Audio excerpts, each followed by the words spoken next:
मैं कल ही कहता सी भी इस तरह की कोई गल नहीं, जे कोई गल होती भी है किसी के मन में चुभी भी है मेरी गल,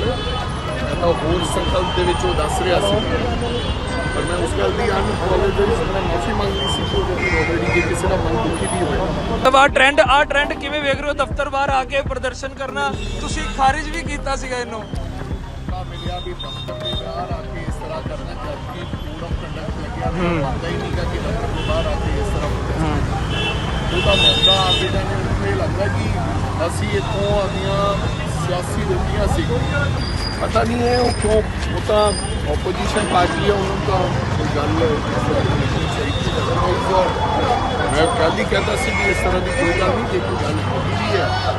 ਕਿਸੇ ਦੇ ਮਨ ਨੂੰ ਚੁਭੀ ਵੀ ਹੈ ਮੇਰੀ ਗੱਲ, ਮੈਂ ਤਾਂ ਹੋਰ ਸੰਕਲਪ ਦੇ ਵਿੱਚੋਂ ਦੱਸ ਰਿਹਾ ਸੀ, पर मैं उस गल की अनअपॉलोजाइज मैं माफ़ी मंगनी सी कि ऑलरेडी जे किसी का मन दुखी भी होया। राय साहब आ ट्रेंड किवें वेख रहे हो? दफ्तर बाहर आके प्रदर्शन करना तुसी खारिज भी कीता सीगा इन्हों मौका मिलिया भी दफ्तर के बाहर आके इस तरह करना, जबकि कोड ऑफ कंडक्ट लग्या पता ही नहीं का कि दफ्तर के बाहर आके इस तरह ਉਹਦਾ मौका आते जाने ਉਹਨੂੰ ਇਹ ਲੱਗਦਾ कि ਅਸੀਂ ਇੱਥੋਂ ਆਪਣੀਆਂ ਸਿਆਸੀ ਰੋਟੀਆਂ ਸੀ, ਜबकि समाज साडा अंग है, समाज साढ़े सिर का ताज है, और सरदार बूटा सिंह साढ़े सरमौर आगू सन, मेरे पिता समाज सन। फिर भी मैं जिस गल नाल लहजे नाल गल कर रहा सीगा, मैं गल ये कर रहा सीगा कि राष्ट्रपति बनाए, फिर प्रधानमंत्री बनाए, फिर गृह मंत्री बनाए, फिर फौजा के जरनैल बनाए, फिर भी किसी को मेरे गल करने पर भी मन में ठेस पहुंची हो तो हाथ जोड़ के माफ़ी है। Thank you. पता नहीं है वो क्यों, वो तो ऑपोजिशन पार्टी है, उन्होंने तो कोई गल चाਹੀਦੀ है। मैं कल ही कहता सी भी इस तरह की कोई गल नहीं, जे कोई गल होती भी है किसी के मन में चुभी भी है मेरी गल, मैं तो होर संकल्प के विचों दस रहा सी, पर मैं उस गल की अनअपॉलोजाइज मैं माफ़ी मंगनी सी कि ऑलरेडी जे किसी का मन दुखी भी होया। राय साहब आ ट्रेंड किवें वेख रहे हो? दफ्तर बाहर आके प्रदर्शन करना तुसी खारिज भी कीता सीगा इन्हों मौका मिलिया भी दफ्तर के बाहर आके इस तरह करना, जबकि कोड ऑफ कंडक्ट लग्या पता ही नहीं का कि दफ्तर के बाहर आके इस तरह ਉਹਦਾ मौका आते जाने ਉਹਨੂੰ ਇਹ ਲੱਗਦਾ कि ਅਸੀਂ ਇੱਥੋਂ ਆਪਣੀਆਂ ਸਿਆਸੀ ਰੋਟੀਆਂ ਸੀ, ਜबकि समाज साडा अंग है, समाज साढ़े सिर का ताज है, और सरदार बूटा सिंह साढ़े सरमौर आगू सन, मेरे पिता समाज सन। फिर भी मैं जिस गल नाल लहजे नाल गल कर रहा सीगा, मैं गल ये कर रहा सीगा कि राष्ट्रपति बनाए, फिर प्रधानमंत्री बनाए, फिर गृह मंत्री बनाए, फिर फौजा के जरनैल बनाए, फिर भी किसी को मेरे गल करने पर भी मन में ठेस पहुंची हो तो हाथ जोड़ के माफ़ी है। Thank you. पता नहीं है वो क्यों, वो तो ऑपोजिशन पार्टी है, उन्होंने तो कोई गल चाਹੀਦੀ है। मैं कल ही कहता सी भी इस तरह की कोई गल नहीं, जे कोई गल होती भी है किसी के मन में चुभी भी है मेरी गल, मैं तो होर संकल्प के विचों दस रहा सी,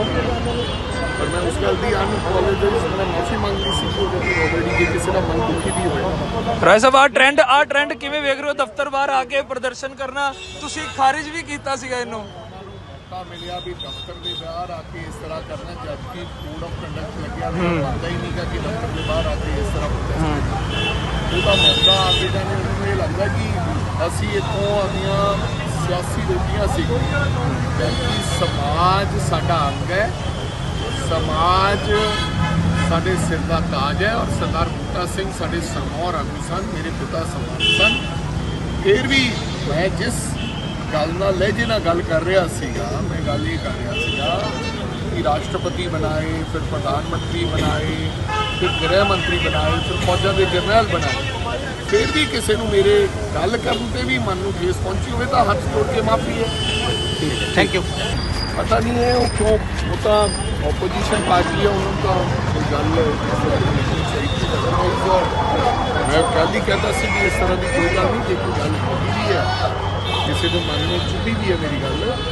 मैं तो होर संकल्प के विचों दस रहा सी, पर मैं उस गल की अनअपॉलोजाइज मैं माफ़ी मंगनी सी कि ऑलरेडी जे किसी का मन दुखी भी होया। राय साहब आ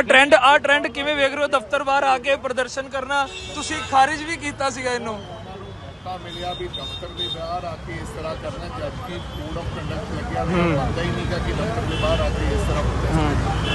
ਉਹਦਾ ਮੌਕਾ ਆ ਕੇ ਜਾਣੇ ਉਹਨਾਂ ਨੂੰ ਇਹ ਲੱਗਦਾ ਕਿ ਅਸੀਂ ਇੱਥੋਂ ਆਪਣੀਆਂ ਸਿਆਸੀ ਰੋਟੀਆਂ ਸਿੱਖੀਆਂ ਕਿਉਂਕਿ ਸਮਾਜ ਸਾਡਾ ਅੰਗ ਹੈ, ਸਮਾਜ ਸਾਡੇ ਸਿਰ ਦਾ ਤਾਜ ਹੈ ਔਰ ਸਰਦਾਰ ਬੂਟਾ ਸਿੰਘ ਸਾਡੇ ਸਰਮੌਰ ਆਗੂ ਸਨ, ਮੇਰੇ ਪਿਤਾ ਸਮਾਨ ਸਨ। ਫਿਰ ਵੀ ਮੈਂ ਜਿਸ ਗੱਲ ਨਾਲ ਲਹਿਜੇ ਨਾਲ ਗੱਲ ਕਰ ਰਿਹਾ ਸੀਗਾ, ਮੈਂ ਗੱਲ ਇਹ ਕਰ ਰਿਹਾ ਸੀਗਾ कि राष्ट्रपति बनाए, फिर प्रधानमंत्री बनाए, फिर गृह मंत्री बनाए, फिर फौजा के जरनैल बनाए, फिर भी किसी को मेरे गल करने पर भी मन में ठेस पहुंची हो तो हाथ जोड़ के माफ़ी है। Thank you. पता नहीं है वो क्यों, वो तो ओपोजिशन पार्टी है, उन्होंने तो गल मैं कल ही कहता सी कि इस तरह की कोई गल नहीं, जो कोई गल होगी भी है किसी के मन में चुभी भी है मेरी गल, मैं तो होर संकल्प के विचों दस रहा सी, पर मैं उस गल की अनअपॉलोजाइज मैं माफ़ी मंग ली सी ऑलरेडी कि किसी का मन दुखी भी होया। ਰਾਏ ਸਾਹਿਬ ਆ ਟ੍ਰੈਂਡ ਕਿਵੇਂ ਵੇਖ ਰਹੇ ਹੋ? ਦਫ਼ਤਰ ਬਾਹਰ ਆ ਕੇ ਪ੍ਰਦਰਸ਼ਨ ਕਰਨਾ ਤੁਸੀਂ ਖਾਰਿਜ ਵੀ ਕੀਤਾ ਸੀਗਾ ਇਹਨੂੰ। मौका मिलिया भी दफ्तर के बाहर आके इस तरह करना, जबकि कोड ऑफ कंडक्ट लग्या पता ही नहीं का कि दफ्तर के बाहर आके इस तरह ਉਹਦਾ मौका आके जाने उन्होंने ये लगता कि ਅਸੀਂ ਇੱਥੋਂ ਆਪਣੀਆਂ ਸਿਆਸੀ ਰੋਟੀਆਂ ਸਿੱਖੀਆਂ ਕਿਉਂਕਿ ਸਮਾਜ ਸਾਡਾ ਅੰਗ ਹੈ, ਸਮਾਜ ਸਾਡੇ ਸਿਰ ਦਾ ਤਾਜ ਹੈ ਔਰ ਸਰਦਾਰ ਬੂਟਾ ਸਿੰਘ ਸਾਡੇ ਸਰਮੌਰ ਆਗੂ ਸਨ, ਮੇਰੇ ਪਿਤਾ ਸਮਾਨ ਸਨ। ਫਿਰ ਵੀ ਮੈਂ ਜਿਸ ਗੱਲ ਨਾਲ ਲਹਿਜੇ ਨਾਲ ਗੱਲ ਕਰ ਰਿਹਾ ਸੀਗਾ, ਮੈਂ ਗੱਲ ਇਹ ਕਰ ਰਿਹਾ ਸੀਗਾ कि राष्ट्रपति बनाए, फिर प्रधानमंत्री बनाए, फिर गृह मंत्री बनाए, फिर फौजा के जरनैल बनाए, फिर भी किसी को मेरे गल करने पर भी मन में ठेस पहुंची हो तो हाथ जोड़ के माफ़ी है। Thank you. पता नहीं है वो क्यों, वो तो ओपोजिशन पार्टी है, उन्होंने तो गल मैं कल ही कहता सी कि इस तरह की कोई गल नहीं, जो कोई गल होगी भी है किसी के मन में चुभी भी है मेरी गल, मैं तो होर संकल्प के विचों दस रहा सी, पर मैं उस गल की अनअपॉलोजाइज मैं माफ़ी मंग ली सी ऑलरेडी कि किसी का मन दुखी भी होया। ਰਾਏ ਸਾਹਿਬ ਆ ਟ੍ਰੈਂਡ ਕਿਵੇਂ ਵੇਖ ਰਹੇ ਹੋ? ਦਫ਼ਤਰ ਬਾਹਰ ਆ ਕੇ ਪ੍ਰਦਰਸ਼ਨ ਕਰਨਾ ਤੁਸੀਂ ਖਾਰਿਜ ਵੀ ਕੀਤਾ ਸੀਗਾ ਇਹਨੂੰ। मौका मिलिया भी दफ्तर के बाहर आके इस तरह करना, जबकि कोड ऑफ कंडक्ट लग्या पता ही नहीं का कि दफ्तर के बाहर आके इस तरह ਉਹਦਾ मौका आके जाने उन्होंने ये लगता कि ਅਸੀਂ ਇੱਥੋਂ ਆਪਣੀਆਂ ਸਿਆਸੀ ਰੋਟੀਆਂ ਸਿੱਖੀਆਂ ਕਿਉਂਕਿ ਸਮਾਜ ਸਾਡਾ ਅੰਗ ਹੈ, ਸਮਾਜ ਸਾਡੇ ਸਿਰ ਦਾ ਤਾਜ ਹੈ ਔਰ ਸਰਦਾਰ ਬੂਟਾ ਸਿੰਘ ਸਾਡੇ ਸਰਮੌਰ ਆਗੂ ਸਨ, ਮੇਰੇ ਪਿਤਾ ਸਮਾਨ ਸਨ। ਫਿਰ ਵੀ ਮੈਂ ਜਿਸ ਗੱਲ ਨਾਲ ਲਹਿਜੇ ਨਾਲ ਗੱਲ ਕਰ ਰਿਹਾ ਸੀਗਾ, ਮੈਂ ਗੱਲ ਇਹ ਕਰ ਰਿਹਾ ਸੀਗਾ कि राष्ट्रपति बनाए, फिर प्रधानमंत्री बनाए, फिर गृह मंत्री बनाए, फिर फौजा के जरनैल बनाए, फिर भी किसी को मेरे गल करने पर भी मन में ठेस पहुंची हो तो हाथ जोड़ के माफ़ी है। Thank you. पता नहीं है वो क्यों, वो तो ओपोजिशन पार्टी है, उन्होंने तो गल मैं कल ही कहता सी कि इस तरह की कोई गल नहीं, जो कोई गल होगी भी है किसी के मन में चुभी भी है मेरी गल, मैं तो होर संकल्प के विचों दस रहा सी, पर मैं उस गल की अनअपॉलोजाइज मैं माफ़ी मंग ली सी ऑलरेडी कि किसी का मन दुखी भी होया। ਰਾਏ ਸਾਹਿਬ ਆ ਟ੍ਰੈਂਡ ਕਿਵੇਂ ਵੇਖ ਰਹੇ ਹੋ? ਦਫ਼ਤਰ ਬਾਹਰ ਆ ਕੇ ਪ੍ਰਦਰਸ਼ਨ ਕਰਨਾ ਤੁਸੀਂ ਖਾਰਿਜ ਵੀ ਕੀਤਾ ਸੀਗਾ ਇਹਨੂੰ। मौका मिलिया भी दफ्तर के बाहर आके इस तरह करना, जबकि कोड ऑफ कंडक्ट लग्या पता ही नहीं का कि दफ्तर के बाहर आके इस तरह ਉਹਦਾ मौका आके जाने उन्होंने ये लगता कि ਅਸੀਂ ਇੱਥੋਂ ਆਪਣੀਆਂ ਸਿਆਸੀ ਰੋਟੀਆਂ ਸਿੱਖੀਆਂ ਕਿਉਂਕਿ ਸਮਾਜ ਸਾਡਾ ਅੰਗ ਹੈ, ਸਮਾਜ ਸਾਡੇ ਸਿਰ ਦਾ ਤਾਜ ਹੈ ਔਰ ਸਰਦਾਰ ਬੂਟਾ ਸਿੰਘ ਸਾਡੇ ਸਰਮੌਰ ਆਗੂ ਸਨ, ਮੇਰੇ ਪਿਤਾ ਸਮਾਨ ਸਨ। ਫਿਰ ਵੀ ਮੈਂ ਜਿਸ ਗੱਲ ਨਾਲ ਲਹਿਜੇ ਨਾਲ ਗੱਲ ਕਰ ਰਿਹਾ ਸੀਗਾ, ਮੈਂ ਗੱਲ ਇਹ ਕਰ ਰਿਹਾ ਸੀਗਾ कि राष्ट्रपति बनाए, फिर प्रधानमंत्री बनाए, फिर गृह मंत्री बनाए, फिर फौजा के जरनैल बनाए, फिर भी किसी को मेरे गल करने पर भी मन में ठेस पहुंची हो तो हाथ जोड़ के माफ़ी है। Thank you. पता नहीं है वो क्यों, वो तो ओपोजिशन पार्टी है, उन्होंने तो गल मैं कल ही कहता सी कि इस तरह की कोई गल नहीं, जो कोई गल होगी भी है किसी के मन में चुभी भी है मेरी गल, मैं तो होर संकल्प के विचों दस रहा सी,